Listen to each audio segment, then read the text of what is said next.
ખાસ સામાજિક વનીકરણ વિભાગ નડિયાદ હરિકૃષ્ણ એગ્રો અજરપુરા ના આપણા ભાવેશભાઈ પટેલ અને આપ સૌ આ ગામમાંથી ઉપસ્થિત ભાઈઓ બહેનો, ખાસ કરીને આ 4 લેન રસ્તો થયો. 4 લેન રસ્તો થવાની સાથે જે વૃક્ષો હતા એ વૃક્ષો આપણે રોડ ઉપરથી હટાયા અને એના કારણે આખો રોડ ખુલ્લો થઈ ગયો.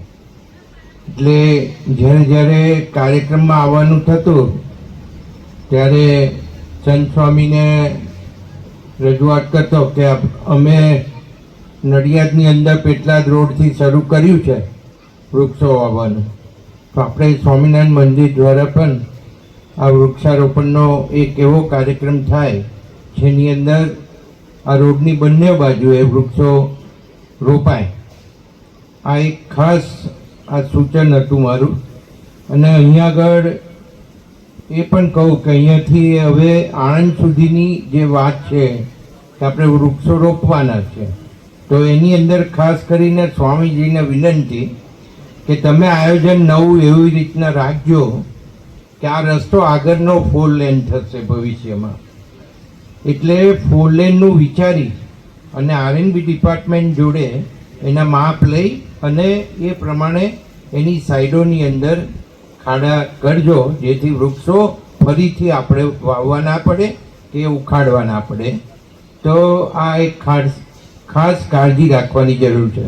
બીજું, અહીં સરપંચો છે 4 ગામના, બધો વિસ્તાર મારો જ આવે છે, એક જ આણંદમાં જાય છે. એટલે વડતાલ એ મારો મત વિસ્તાર છે. એટલે સરપંચોને ખાસ કહું કે આ વૃક્ષો તો રોપાઈ જશે, પણ પછી નક્કી કરજો કે કોને કોને જવાબદારી સોંપવાની છે. એટલે આપણે બધા જે કાર્યકર્તા છે એને એક વૃક્ષની જવાબદારી સોંપી દેજો, એટલે એનું ધ્યાન રાખે રોજે રોજનું. અને ખાસ આભાર એ માનું કે આ વૃક્ષો જે આપ્યા છે ને એ 2 વર્ષના છોડ છે. એટલે 2 વર્ષના છોડ છે. બીજું, ચોમાસાની ઋતુ છે, તો આ ચોમાસાની ઋતુની અંદર વૃક્ષ જલ્દી ઉગશે અને ચોંટી જશે, એ વાત નક્કી છે. તો એની જાળવણી બરાબર થાય એ પણ આપણે ધ્યાન રાખીશું. બીજું, મને ખાસ કહેવાનું મન એ થાય કે વિજયભાઈ સાહેબ મુખ્યમંત્રી હતા ત્યારે અને ત્યાર પહેલાં અને ત્યાર પછી પણ અવારનવાર વડતાલની મુલાકાતે આવતા અને વડતાલની પ્રગતિ થાય એમાં એમને સતત કંઈક ને કંઈક રસ એ પોતે લેતા. અને મંદિરના જે કંઈ પ્રશ્નો હોય એવું મને બરાબર યાદ છે કે બધા જ પ્રશ્નો એમણે સોલ્વ કરવાના પ્રયત્નો કર્યા છે. એટલે ખાસ આજે આપણે એમના નામને શ્રદ્ધાંજલિ આપતી સભા પણ કરવાનું વિચારતા હતા, તો સાથે સાથે આજે એ પણ આયોજન થઈ ગયું છે.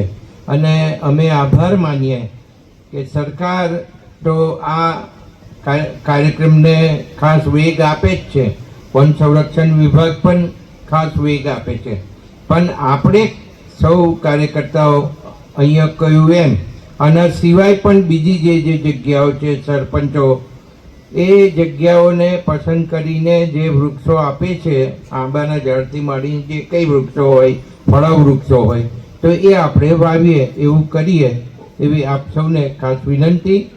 અને અહીંયા રોટરી ક્લબ આણંદનો પણ હું આભાર માનું કે એમણે પણ આની અંદર વડતાલમાં રસ લઈને ભાગ લીધો, એ બદલ આભાર. અસ્તુ.